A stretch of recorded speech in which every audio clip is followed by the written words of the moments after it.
ఈ కార్తీక మాసంలో శ్రీశైల మహాక్షేత్రంలో మహారుద్ర యాగం మీ గోత్రనామాలతో నిర్వహించడం జరుగుతుంది. పాల్గొనదలిస్తే వెంటనే సంప్రదించండి.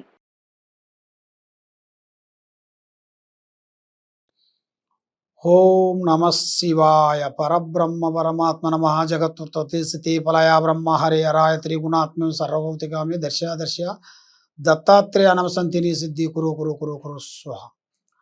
ప్రజలందరికీ నమస్కారము. శ్రీ క్రోధినామ సంవత్సరం 2024 నవంబర్ మాసం మేషరాశి ఫలితాలు.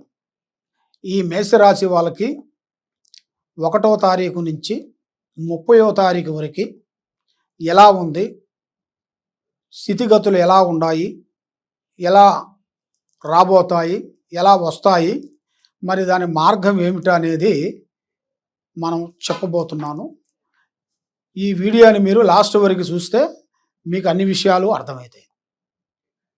ఓం నమ శివాయ. వనదేవత మహాశక్తి ఓంకారి రూపిణి జాయ్ కొండదేవత. ప్రజలందరికీ నమస్కారము.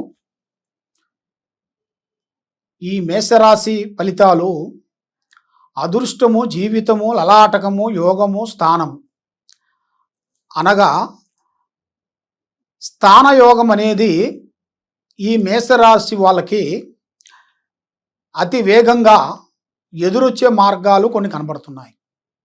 అంటే ఊహించని స్థాన చలనం అంటే ఉన్న ఇల్లుని అమ్మేసి మళ్ళీ కొత్త ఇల్లు కొనుక్కోవటం, లేదా ఉన్న ఇల్లుని తీసేసి మళ్ళీ దాన్ని కొత్తగా డెవలప్మెంట్ చేయటం, అలాంటిది ఇలా జాతకములో అనేది కనపడుతుంది. మరి ఈ మేషరాశి వాళ్ళకి మనస్తత్వము, ఆలోచన విధానము చాలా వరకు బాగుంటుంది. ఏ విషయమైనా కూడా ఎదుటి వాళ్ళని ముఖ్యంగా యథార్థంగా మాట్లాడతారు, ఓపెన్గా మాట్లాడుతుంటారు. ఎవరు ఏది చెప్పినా కూడా వీళ్ళు ఆ విధంగా చేస్తుంటారు. ఎందువల్ల అంటే ఎవరన్నా ఒక పని చెప్పారనుకోండి, అదే పని వీళ్ళు కంటిన్యూ చేస్తుంటారు. ఇది మంచిది, ఇది చెడు అనేది కొంతమంది వచ్చి మన దగ్గరికి వచ్చి ఈ విధంగా ఉండాలి, ఇంట్లో ఎట్లుండాలి, అట్లుండాలి, ఎట్లుండాలని మన గురించి కొన్ని రెమెడీలు చెప్పిపోతుంటారు. వాళ్ళు చెప్పిన విషయాలను కూడా మనం కొన్ని సందర్భాలను బట్టి కొంచెం నడుస్తుంటాం మంచిగా. కొన్ని విధానాలు బట్టి అది మనకి పెద్దగా పాటించమనేట్టుగా పక్కకి పెట్టేస్తుంటాం. దానివల్ల మంచి జరిగితే దాన్ని అట్లే కంటిన్యూ చేస్తుంటాం. దానివల్ల ఒక్క చెడు జరిగిందనుకోండి, అబ్బా ఫలానా వచ్చి ఇలా చెప్పారు, దానివల్ల ఇలా జరిగింది, మేము ఫలానా టైంలో ఇలా చేయమన్నారు, మేము చేయలేదు కాబట్టి ఇలా జరిగింది అనుకుంటా అని చాలామందికి చాలా సందేహాలు అనేది చాలా కనబడుతున్నాయి. కాబట్టి ముఖ్యంగా ఆరోగ్యపరంగా కొన్ని ప్రాబ్లమ్స్, కొన్ని ఎదురొచ్చే మార్గాలు కనబడుతున్నాయి. గురు దశలో నుంచి రావు దశ ఎదురయ్యే మార్గాలు కొన్ని ఉన్నాయి. ఆ రావు దశలో వరకు వస్తున్నారు కాబట్టి ఆ రావు దశ కాడి నుంచి మీకు అన్ని విషయాలు, చేయాల్సిన కార్యక్రమాలు, చేసే పనులు, మీకు ఏ కార్యక్రమం చేసినా డెవలప్మెంట్ తక్కువైపోతుంటుంది. ఎందువల్ల అంటే మనం ఏ కార్యక్రమం చేసినా దానికి యత్నం ప్రయత్నం రా అన్నాడు. అలాగ మనం చేసే ప్రయత్నాన్ని దాన్ని కరెక్ట్గా ఆలోచించేసి ముందడుగు వేస్తేనే సక్సెస్ అవుతుంది. ఏమి కాదులేని అశ్రద్ధగా మనం పాటిస్తే దానివల్ల మనకి లేనిపోయిన సికాకులు, ఇబ్బందులు కొన్ని ఎదురయ్యే మార్గాలు అతి యోగంగా కనబడుతున్నాయి. కాబట్టి ఈ రాశి వాళ్ళకి ఈ నెలలో అద్భుతమైన పనులు, అద్భుతమైన కార్యక్రమాలు, స్త్రీ విశేషాలలో వాళ్ళు ఊహించని అదృష్టం పట్టబోతుంది. ఆ విషయం కూడా వాళ్ళు ఊహించరు. ఫలానా టైంలో ఈ విధంగా ఈ స్త్రీ వల్ల మాకు ఇలా వస్తుందనేది వాళ్ళు కూడా అర్థం కాదు. అది అనుకోకుండా అకస్మాత్తుగా అది ఏ రూపంలోనైనా వాళ్ళ రూపంలో ఆ దేవత అనేది వాళ్ళ చుట్టూ తిరిగి వాళ్ళకి తప్పకుండా ఈ నెలలో తప్పకుండా ప్రత్యక్షం అవుతుంది. అది ఆ స్త్రీ వల్ల ఇలా జాతక విధానము, ఆలోచన, పనులు డెవలప్మెంట్ అవుతాయి. వ్యాపారంలో, ఉద్యోగంలో, వ్యవసాయంలో, రియల్ ఎస్టేట్లో, రాజకీయ ఫలితాలలో, సినీ ఫీల్డ్లో, ఇంకా ఎలాంటి డిపార్ట్మెంట్లైనా కూడా కొన్ని చేంజెస్ రాబోతున్నాయి. ఫస్ట్లో ఉన్న యోగం కాకోకుండా ఇప్పుడు టైం అనేది మార్పులు, చేంజెస్, ప్రమోషన్లు అతి దగ్గరలోనే కనబడుతున్నాయి. ఆ భగవంతుడి దయ వల్ల తప్పకుండా ఈ మేషరాశి వాళ్ళకి మీరు చేయాల్సిన భగవంతుడు పారార్థన ఏమిటంటే ముఖ్యంగా శ్రీ లక్ష్మీదేవి పూజ చేయాలి. ముఖ్యంగా మీరు మీ ఇంటి మీద, మీ పిల్లల మీద, మీ కుటుంబం మీద నరఘోష ఎక్కువగా కనపడుతుంది. అంటే ప్రజల్లో ఏడుపు, బాగున్నారని ఏడుపు. కానీ మీరు ఎంతో కష్టపడుతుంటారు. కానీ ఎంత కష్టపడ్డా కూడా ప్రతిఫలం లేకోకుండా, నయా పైసా నిలబడుకోకుండా ఇలా వచ్చి ఇలా వెళ్ళిపోతుంటుంది.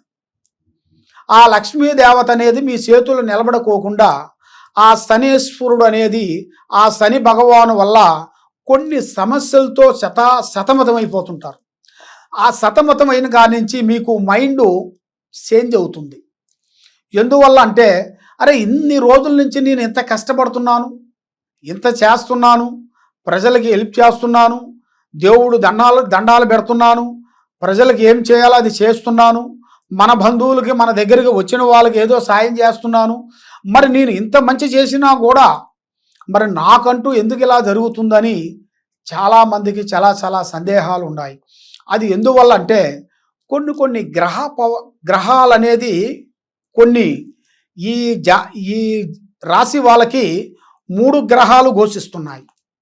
ఈ 3 గ్రహాలు ఘోషించిన దాని వలన వీళ్ళకి ఏ కార్యక్రమైనా కూడా చేతికాడికి వస్తుంటుంది, నోటికి అందుకోకుండా పోతుంటుంది. చూసేవాళ్ళు వరకు బాగున్నారు వీళ్ళకేమి తక్కువ అన్నట్టుగా ఆ ప్రజా దిష్టి వల్ల వీళ్ళు ఎంత లావు పని చేసినా కూడా మళ్ళీ యథావిధిగా మళ్ళీ 0 పాయింట్లో వచ్చి కూర్చుంటారు. ఆ 0 పాయింట్లో వచ్చేసి కూర్చుంటారు. ఆ 0 పాయింట్ వల్ల వీళ్ళకి ఎంత డబ్బు సంపాదించినా కూడా చేతిలో డబ్బు నిలబడకోకుండా ఉంటాం. ఆరోగ్య సమస్య, పిల్లల సమస్య, పిల్లల్లో విద్యగీషం పరంగా, చదువు పరంగా మంచి విదేశాల ప్రయాణాలు ఈ నెలలో రాబోతున్నాయి. దూరదేశాలలో చదువుల గురించి, ఉద్యోగాల గురించి, బిజినెస్ గురించి, కొన్ని వాళ్ళు చేసే కంపెనీల గురించి, వాళ్ళు చేసే పెద్ద రియల్ ఎస్టేట్ దాని గురించి, వాళ్ళు చేసే కొన్ని ఫ్యాక్టరీల గురించి, కొంత వాళ్ళు చేయాల్సిన కొన్ని పనుల గురించి విదేశాలలో కొన్ని ప్రయాణాలు రాబోతున్నాయి. ఆ ప్రయాణాలు కూడా వీళ్ళు ఊహించని, ఎందుకంటే వీరు చేసే సాఫ్ట్వేర్ ఇంజనీర్లో, సాఫ్ట్వేర్ దాంట్లో కూడా చాలా పెద్ద విషయాలలో కూడా వీళ్ళ ద్వారాగా కాకోకుండా కంపెనీ ద్వారాగా వెళ్ళాల్సిన టైం అనేది వచ్చింది. అది కూడా మీరు ఊహించుకోకుండా వెళ్తారు. అక్కడ అనుకున్న పనులు కొన్ని గ్యారెంటీగా పూర్తి చేసుకొని అక్కడ విజయాన్ని పొంది వస్తారు. తప్పకుండా మీకు ఈ నెలలో ఈ ప్రయాణాలు తప్పకుండా ఉన్నాయి. కాబట్టి మీరు ఏ కార్యక్రమం చేయాలనుకున్నా, ఏ పని చేయాలనుకున్నా కూడా మీ విషయాలని పబ్లిసిటీ చేయొద్దండి. రేపు చేసే పని ఈరోజు ఎవరికి చెప్పి చేయొద్దు. పని అయిన తర్వాత చెప్పాలి. పని కాకముందు ప్రాణం లాంటి స్నేహితుడు కానీ, మిత్రుడు కానీ, బంధువు కానీ ఎవరైనా సరే మీ ప్లాన్ అనేది ఏరే వాడికి చెప్పారనుకోండి, మీ పని అర్ధంతర పుత్రశోకం అవుతుంది. ఎందువల్లంటే మీరు మనవాడని నమ్ముతారు, నమ్మి మీలో ఉండాల్సిన మీ బాధలు అనేది చెప్పుకుంటారు. ఆ బాధ చెప్పుకున్న తర్వాత మిమ్మల్ని వాళ్ళు ఏం చేస్తారంటే తక్కువ అంచనా వేసేసి మీకు లేనిపోయినవి కూడా ఇంకా కొన్ని సృష్టించి మిమ్మల్ని ఇబ్బంది పెట్టే విధానాలు కొన్ని కనబడుతున్నాయి. కానీ ఏ కార్యక్రమం చేసినా, ఏ పని చేసినా, ఎక్కడికి పోయినా మీరు చాలా వరకు జాగ్రత్తలు పడాలి. ఏమి కాదులే అనుకుంటే చాలా వరకు అధోగతి పాలయ్యే మార్గాలు కనబడుతున్నాయి. కాబట్టి ఈ రాశి వాళ్ళకి ముఖ్యంగా శ్రీ లక్ష్మీదేవత అమ్మవారు గుడికి వెళ్ళి ఆ అమ్మవారు పూజా విధానం అనేది మీరు చేసుకొని 9 శుక్రవారాలు ఆ అమ్మవారిని పూజించి 9 శుక్రవారాలు దర్శనం చేసేసి 9 ప్రదర్శనలు చేయాలి. 9 ప్రదర్శనలు చేసేసిన తర్వాత 9వ వారం రోజున అక్కడ మనకి దగ్గర ఉండవలసిన వాళ్ళు ఎవరైనా సరే కొంతమందికి మీ చేతుకుంట భోజనం పెట్టాలి. లేదు మనకు అక్కడ భోజనం అంతమందికి మనం పెట్టలేము అనుకుంటే ఒక 5 మందికో 10 మందికో 9 మందికో మన ఇంటికి పిలిపించుకొని వాళ్ళకి భోజనం పెట్టి వస్త్రములు మనం ఇవ్వాలి. ఆ వస్త్రములు అనేది మన దగ్గర ఏది ఉండదో అది ఇయటమే. కాబట్టి ఏదో మన వజ్రాలు ఇవ్వాలి, వైడూర్యాలు ఇవ్వాలి, డబ్బులు ఇవ్వాలి అనేది కాదు. మన దగ్గర ఉన్నది వాళ్ళకి పంచాలి. ఆ విధంగా చేస్తే ఆ ఆశీర్వాదం వాళ్ళ దగ్గర మనం ఇచ్చేసి వాళ్ళ దగ్గర నుంచి మనం ఆశీర్వాదం తీసుకోవాలి. ఆ 9 మందో 5 మందో మీరిద్దరూ భార్యాభర్తలు కలిసి వాళ్ళ కాలు మొక్కి వాళ్ళ ఆశీర్వాదం మీరు తీసుకునేట్టుగైతే మీకు అష్ట ఔశ్వర్యాలు, భాగ్య భోగాలు, మనశ్శాంతి తప్పకుండా మీకు వర్తిస్తుంది. కాబట్టి మీరు ఎక్కడెక్కడో జ్యోతిష్యం చెప్పించుకొని నిరాశ చెంది ఉన్నారు కాబట్టి తప్పకుండా ఈ కింద ఉండాల్సిన నెంబర్కి మీరు ఫోన్ చేసి సంప్రదించినట్టుగైతే మీకు ఎలాంటి దోషాలు కానీ, ఎలాంటి ప్రాబ్లమ్స్ కానీ, ఎలాంటి మీకు ఉండాల్సిన కర్మ దోషాలను బట్టి మీ స్థితిగతులను బట్టి ఎలా ఉన్నాయో జాతక చక్రం వేసేసి చూసి మీకు అమ్మవారి విషయాలన్నీ మేము చూసి మీకు చెప్పగలుగుతాం.